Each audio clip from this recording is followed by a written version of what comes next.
Hi. இது ஒரு awareness video.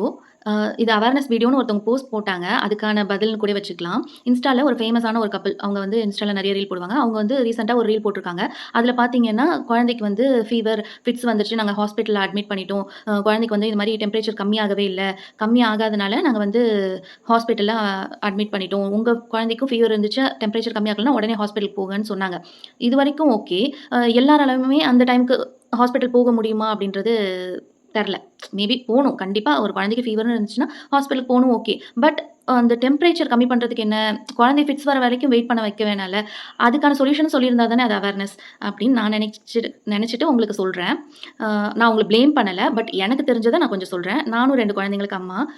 நான் என்னென்ன பண்ணியிருக்கேன், பார்த்துருக்கேன்றத நான் உங்களுக்கு சொல்றேன்.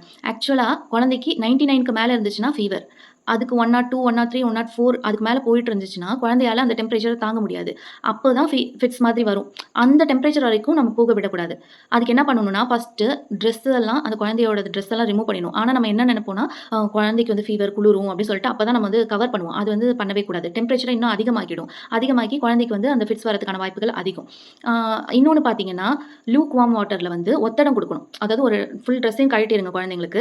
ஒரு டவல நல்லா நனச்சுட்டு, புழிஞ்சிட்டு ரொம்ப சொட்ட சொட்டவும் தண்ணி வச்சுக்கக்கூடாது. புழிஞ்சிட்டு நல்லா ஒ குழந்தைய ராப் பண்ணி விடுங்க. தலையில கர்ச்சீஃப்ல வச்சு அந்த துணிய வந்து வச்சுடுங்க. மேபி இவ்ளோ டிகிரி ஃபீவர் இருந்துச்சுன்னா, அந்த நீங்க வச்ச துணி வந்து அந்த சூட்ல வந்து அந்த ஈரம் காஞ்சிரும்.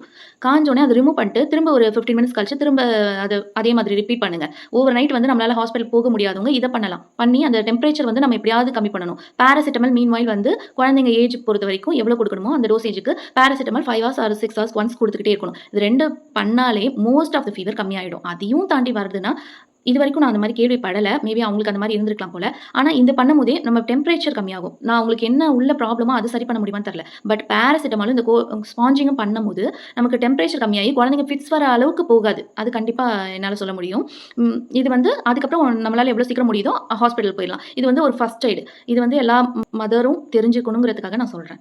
ஏன்னா நான் வந்து இந்த ஷார்ட்ஸ்ல நம்ம பார்த்த ஃபேஸஸே அவங்க குழந்தைக்கு இது மாரி இருக்கு, ஃபிட்ஸ் வந்திருக்குன்னு வீடியோ போட்டுருக்காங்க. எனக்கு ஷாக்கிங்கா இருக்கு. ஆனா எல்லாமே அவங்க போட்டவங்க எல்லாமே அந்த குழந்தைக்கு சீஷர் வரும்போது பார்த்தீங்கன்னா, ட்ரெஸ் இருக்கு. அத வச்சு தான் நான் சொல்றேன். மேபி அவங்க கிளாத் வந்து இந்த அவேர்னஸ் அவங்களுக்கு தெரியலையோ! அப்டின்றதுக்காக நான் சொல்றேன். ஒரு டெம்பரேச்சர் இருக்கும்போது இவ்ளோ டைட் க்ளோத்ஸ் போடணும்னு அவசியம் இல்ல. ஏன்னா, அந்த டெம்பரேச்சர குறைக்கிறதுக்கான வாய்ப்புகளே இல்ல. அதனால நம்ம வந்து ட்ரெஸ்ஸ ரிமூவ் பண்ணிட்டு, இந்த ஸ்பாஞ்சிங் பண்ணா கொஞ்சம் நமக்கு டெம்பரேச்சர் கம்மியாகும். குழந்தைங்கள ஃபிட்ஸ் வர வரைக்கும் வெயிட் பண்ண வேண்டாம். ஏன்னா, குழந்தைங்க பாவம் அது ஃபிட்ஸ் எல்லாம் தாங்குற அளவுக்கு அவங்களுக்கு டெம்பரேச்சர் குடுக்க வேணாம் நம்ம. இந்த இது வந்து கண்டிப்பா எல்லா பேரண்ட்ஸும் தெரிஞ்சு வச்சுக்கணுங்கிறதுக்காக நான் இந்த வீடியோ போடுறேன். Thank you.